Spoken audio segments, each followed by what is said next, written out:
What's up, y'all? This be your boy Scotty, and you watching my review on the first episode of the fourth season of Love and Hip Hop New York. What is up, everybody? I know this is the video that everybody been waiting on. Pretty much, I know a lot of y'all be looking for me for my Love and Hip Hop reviews, and I'm happy to give them to you. Um, let's just get into it. Before we get into this, let's just say that we have a pretty much new cast.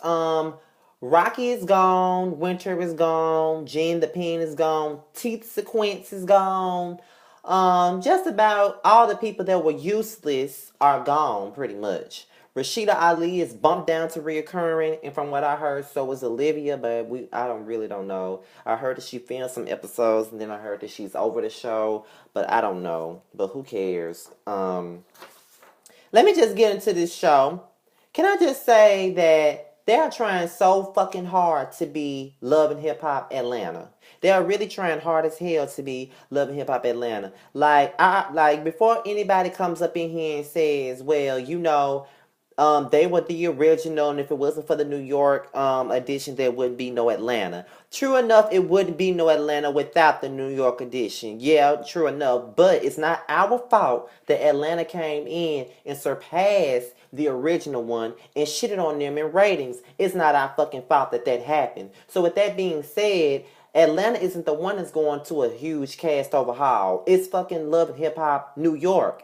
And they should go through a casting overhaul. I mean, nobody's really that interesting. And this first episode was really blah to me anyway. But, it was pretty much hit and miss. I won't say that it was whack. It looks like it's going to be a little bit better than the last season, because last season was piss poor. But we'll see about that. I know y'all been waiting for my opinion on it, so here we go.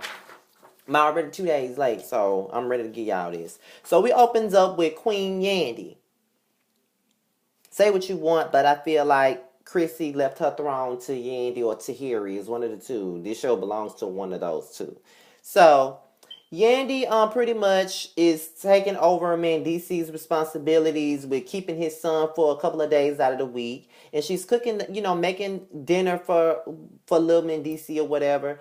And he talked to his dad. He was happy that he talked to him. And then he dropped a big bombshell on Yandy when he let her know that he already knew that his father was in jail. They had told Lil Mendici that Mendices was going to the army, and that's why he was going to be gone for a long period of time. But little did they know that this smart-ass 7-year-old pretended like he was asleep and overheard Yandy Mendici talking, and that's how he found out that he was in jail. He wanted to know when his father was getting out, but Yandy couldn't give him an answer, and that was really messed up that she couldn't give him an answer. You know what I'm saying? Like, that is a fucked up position to be in. Like, who wants to be in that position?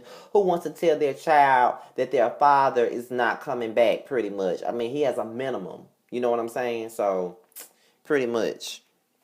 So the next scene, we meet Tara Wallace and Peter Guns. I remember Peter Guns back when I was in the 3rd grade when he had that song Deja Vu Uptown Baby. I remember that song like it was yesterday. And it had that same type of beat as the Tatiana Ali song Daydreaming. Both of those songs share that same beat. And I remember that. Tara is from Mississippi, my neck of the woods. I really want to know what part of Mississippi she's from, but I know that she's from Mississippi. So we really, this scene is pretty much nothing. We just get to know Tara and Peter Guns and how they met 12, 13 years ago, and they got 2 boys. And for Peter Guns to be a Grammy-nominated artist or producer or whatever, why are they living in this tiny-ass bachelorette pad in the fucking Bronx? Like, I don't understand it. Like, is he not getting any residuals from Uptown Baby? Do they not still play a song on the radio? Maybe they don't, but I don't know. Correct me if I'm wrong on that. I don't know. So we get into Amina Butterfly's showcase. She's apparently Peter Gunn's new artist, and she's a neo soul singer. We find out that Yandy and Rich is trying to open up a new record label, and they're here looking for talent. And Amina Butterfly gets up and performs her song. And I can't lie, that looking out my window. Da, da, da, da, da. I like that song. I can't even lie. I like that song. Like, I want to hear more of her songs. Like, I really do like that song. So after we see her perform her song, she brings Yandy into tears because the song was very emotional. And then, she meets Rich, and then she meets Tara, and then she goes over and she talks to Peter Guns. Peter Guns goes over and talks to Amina by himself.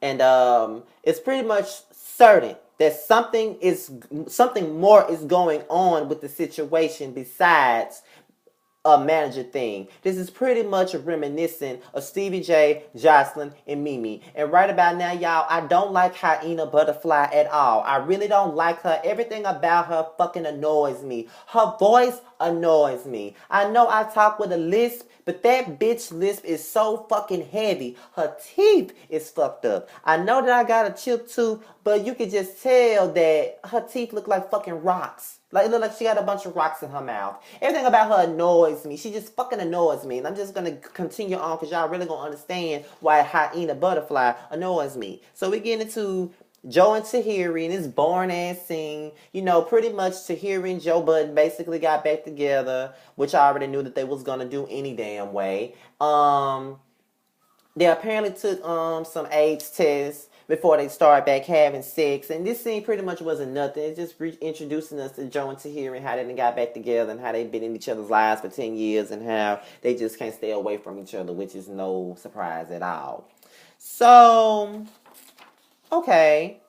Erica Mena and Rich Dollars, they meet up at a clothing store and she's buying lingerie for her upcoming sex book, which she's a slut bucket, so you can't really expect too much. She reveals that she's a lesbian. And you know what I'm saying? It is what it is. So Rich come over talking about is this fountain of youth closed down. She pretty much said, hell yeah, your fountain of youth is closed down, whatever the fuck that means. So they get to talking about Peter Guns, and he pretty much tells Erica Mena that him and Yandy started their own record label together. And he pretty much tells her about Peter Guns in the Mena situation. And everybody knows that Erica Mena don't like Peter Guns for the shit he pulled last season when he told Rich that he deserved better and he didn't need to be working with her. That's why she don't like him or whatnot. She's just trying to give him advice about it. She basically don't want Peter Guns to be involved in the situation because she feels like, you know what I'm saying, he's going to fuck up the money. So Peter and Amina get in the studio. This scene wasn't really nothing either. This was another scene of her singing a song. Another song that I pretty much liked. Okay, so I don't know what this is. This damn semi-erotic ass soft porn scene they did. She is so fucking pathetic. Like, she is such a pathetic ass bitch. She's too pathetic to me. I don't like Hyena Butterfly at all. She's a fake ass Jocelyn, but she want to have a sweet and syrupy personality. Fuck that bitch. I don't like her. And that's just the bottom line. Like, for real. And Peter Guns ain't no better. I'm not going to just sugarcoat it on him. He ain't no better. Because how the hell is you living with... You know what? I'm just going to wait till I get to the good part to say that. So, K. Michelle arrives in NYC and she meets up with a friend. And this scene pretty much wasn't nothing either. It's just pretty much her talking to Paris about how she's ready to take New York by storm and how she's ready to get her life back and get her woo-ha together and release the album. That's pretty much what that scene was about. So and everybody knows that I'm only watching this shit for K. Michelle because I don't really like nobody else on the show besides Yandy. And I did like Rocky, but she's gone now, so whatever. So Tara confronts Peter Guns about Amina. And she pretty much asked Peter where he was. He bailed out on picking up his son. Then he lied about being in the studio all night. And then Amina messy ass posted a picture on Instagram that Tara's sister sent to Tara's phone. He pretty much lies to her dead in her face and says that there's nothing going on between him and Amina. Looking at that picture, you can tell that they was fucking cozy. Tara ain't no fool.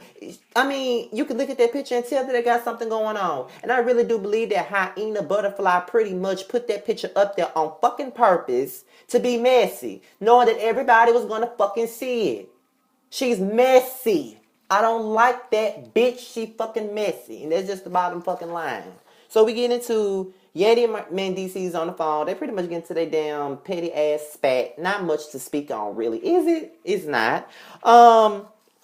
So, we get into this next scene. Peter Guns pretty much wakes up in Hyena Butterfly's bed, and he got to go pick up his son. But she's trying to keep him from picking up his own damn son. Like, bitch, stay in your fucking place. You know what I'm saying? Like, he has obligation. He got to pick up his son and take him to fucking school. Talking about, he basically let her know that he really coming in between him and his, him picking up his kids and being in his kids' life. And she's saying that she's not trying to do that. She just want him to consider her fucking feelings. Bitch, fuck your feelings. It's a fucking kid involved. At the end of the day, I don't give a fuck how much Peter Guns lays in the bed with you with his dirty foot ass. At the end of the day, he still got an obligation to his fucking children. They're going to always come first. And if they don't come first, he a lousy ass excuse for a fucking father. And that's just the fucking bottom line, bitch. Know your fucking place. You know what I'm saying? That's what you need to do. Learn your damn place and shut the hell up. Because I'm really sick of your ass.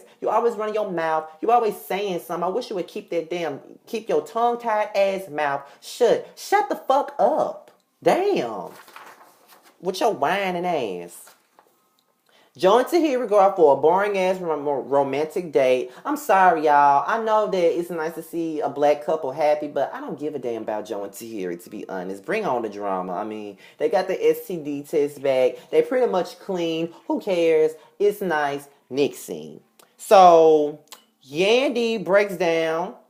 She was talking to Tara. Tara came over there to talk to her, and Yandy pretty much poured her heart out to Tara and told her that Mendeecees has a minimum of 20 years. And, she cried. Even though I felt for Yandy, I would say, how the fuck you don't understand why he in jail, Yandy? Let's just keep it real. The motherfucker was trafficking drugs and shit. That's why he in jail. Yes, there's murderers and shit out there on the loose and people raping folks. But, Mendeecees did a crime and he got to fucking pay for it. Do I think he need to do 20-some years? I don't think so. But at the end of the day, he did a crime. He gonna have to serve some fucking time, Yandy. And you know that. Don't be stupid about it. So, Amina does an intimate performance for both Rich Dollaz and Dirty Feet Guns. And I like the next song that she performed. As much as I don't like Hyena Butterfly, I like all of her damn songs. Ain't that something? But yeah, so Peter Guns pretty much let it be known that he fucking Hyena Butterfly. Because in so many words, that's what he was saying. And we already know that just by watching the show. That's exactly what he's doing at this point. We already know that, right? It's nothing to be... what's understood don't need to be fucking explained, pretty much. And Rich was like, you came down on me for mixing business with pleasure with Ratchika Mena a couple of months ago, but now you're doing the same thing and you're doing it 10 times worse. So then, they ask for drinks. Dirty Feet Guns go and get Hyena Butterfly and Rich Dollaz a drink, and that's when Hyena Butterfly and Rich Dollaz are sitting down having a conversation. And it's pretty much certain that Rich ain't for the shit. And that he feels like Hyena needs to stay in her place. And he was like, well, he got a wifey at home with the 2 kids, and she's staying in the Bronx and all of that stuff, and that you just need to take you need to play your position and stay in your place. She comes in and says, you know what I'm saying? She's not his fucking wifey. I'm his fucking wifey. He married me. Did he not tell you that? And I'm looking at the TV like, are you kidding me? Peter Guns is probably worse than Stevie J. You mean to tell me that he's been living with Tara for the last 20 years, 12 years, got 2 kids by her, and then he went behind her back and married this hyena looking ass bitch behind her back? Really? And then she glorifying it. It's making Tara... I'm sorry, I'm Team Tara all the way. Peter Guns is full of shit, and Hyena Butterfly is stupid as fuck for even being in a marriage that she gotta keep a fucking secret. Fuck that bitch. I hope don't nobody like her, because I'm gonna be going in on her ass the whole fucking season. I don't like Hyena Butterfly, and I don't give a fuck who got a problem with it. So with that being said, follow me on Twitter at www.twitter.com/Mr_Still-Standing without the G. Follow me on Instagram at rebellious_Scotty. The Facebook fan page link will be below. at the bottom of the video. And I am so glad to be back, y'all. I've missed my Team Scotty friends so motherfucking much that I'm going to be doing video all week. Probably all day because I have a lot to talk about. I've been gone for 3 weeks. So with that being said, y'all, I'm out this piece. And the next video that I do would be Bad Girls Club Miami. Whatever. I'm out here, y'all. Peace.